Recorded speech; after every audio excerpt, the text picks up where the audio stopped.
այստեղ քեմի դեկտեմբերի 7-ին ես եկել եմ այստեղ մասնակցելու, որովհետև 37 տարի առաջ եղել է երկրաշարժ, ու այդ երկրաշարժի ժամանակ Ինդիվիդուալուս տեղեկացնում ես, եթե չգիտեի։ Տասնյակ հազարավոր մարդիկ են մահացել։ Եվ ի տարբերություն ձեզ, որ չգիտեմ ինչի եք եկել, կամ միգուցե գիտեք ինչի եք եկել, ես եկել եմ կոնկրետ այդ կարևոր նպատակի համար։ Իսկ այդ նպատակը իմիջիալից ունի շատ կարևոր խորհուրդ։ Ինչի է այդքան մարդ մահացել 88 թվականի դեկտեմբերի 7-ին, չէ՞ որ այդ ուժգնության երկրաշարժեր կամ մոտավորապես այդպիսի երկրաշարժեր աշխարհի շատ երկրներում ա լինում եւ այդպիսի մի խանգարեք թողեք։ Իսկ ինչու է այդքան մարդ մահացել։ Շատ պարզ պատճառով, դա կոռուպցիան է, որովհետեւ երբ որ դու շենք կառուցելուց ցեմենտը գողանում ես, շենք կառուցելուց մետաղը գողանում ես, դրա պատասխանը տալիս է ժողովուրդը։ Հետևաբար սա երկրաշարժի ամենամեծ ես միշտ էլ ասում եմ ինչ որ ես եմ ուզում։ Ուրեմն հետևաբար այդպիսի պետություն չունենալու համար եւ այդպիսի փորձանքների մեջ չընկնելու համար ցանկացած պարագայում պետք է գնալ եւ կոռումպացված համակարգերին մերժել, որովհետեւ կոռումպացված համակարգերի արդյունքը դա 88 թվականի դեկտեմբերի 7-ի Գյումրին է, դա 88 թվականի որովհետեւ բնակարան չի կառուցվել։ Ուրեմն մեր իշխանությունը միայն էկոնոմիկայի նախարարության զարգացման ծրագրերով Գյումրիում մի քանի տասնյակ միլիոն դոլարի ներդրում արել, այլ ծրագրերով տարածքային կառավարման եւս այս Գյումրու շատեր բոլոր այս փողոցները բարեկարգված բաները բնակարանաշինական կոնկրետի մասին եմ հարցնում եւ առաջիկա տարիների եւս բազմաթիվ միլիոնավոր դոլարների ներդրումներ են կանելու եւ մասնավորի հետ միասին ես կարծում եմ որ առաջիկա 5 տարում կարող եք մինչեւ 100 միլիոն դոլարի ներդրումներ անել Գյումրիում, որի արդյունքում բնականաբար Գյումրիում էականորեն ոչ այս դրական փոխված տեսքը էլ ավելի կփոխվի եւ նաեւ խաղաղության օրակարգի հետ զուգահեռ մենք տեսնում ենք որ զբոսաշրջիկների քանակը Հայաստանում ռեկորդային աճ է արձանագրում, հետեւաբար ես կարծում եմ որ առաջիկա տարիներին էլ ավելի շատ զբոսաշրջիկներ ենք ունենալու մենք էլ ավելի շատ զբոսաշրջիկներ ենք ունենալու եւ բնականաբար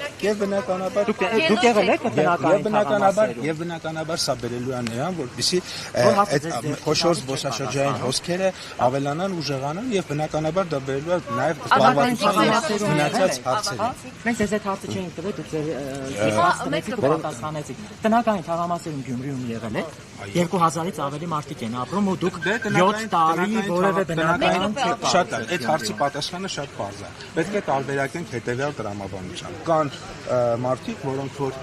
բնակարան ստացել են եւ կան մարդիկ, որոնք որ չեն ստացել։ Պետք է առանձնացնենք այն մարդկանց, եթե կան այդ մարդիկ, որոնք որ բնակարան չեն ստացել, դա լրիվ իրավիճակ է։ Իսկ այն մարդիկ, որոնք որ մեկ անգամ բնակարան ստացել են, նրանց պետք է դիտարկենք այն տրամաբանությամբ, ինչպես օրինակ պետք է դիտարկենք աշտարակցիներին, ապարանցիներին, վանաձորցիներին, դիլիջանցիներին, կապանցիներին, մեղրեցիներին, մարտունեցիներին, երևանցիներին, որովհետեւ նույն խնդիրը այդ մարդիկ ունեն։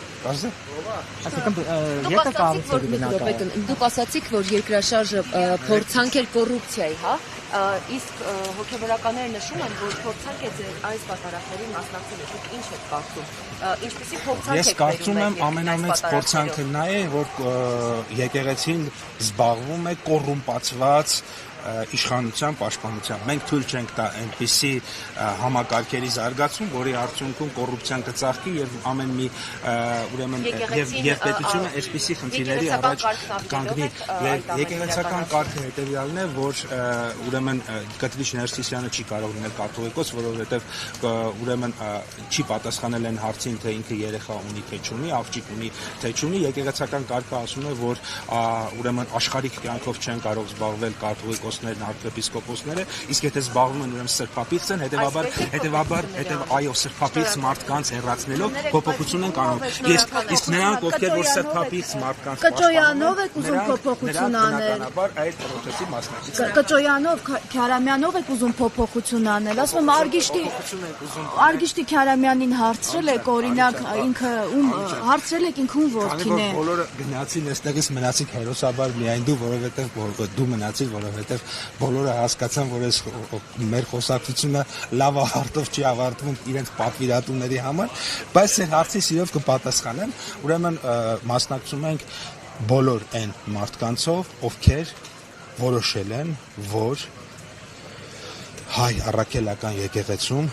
այլևս սրբապղծություն չպետք է լինի, հայ առաքելական եկեղեցում այլևս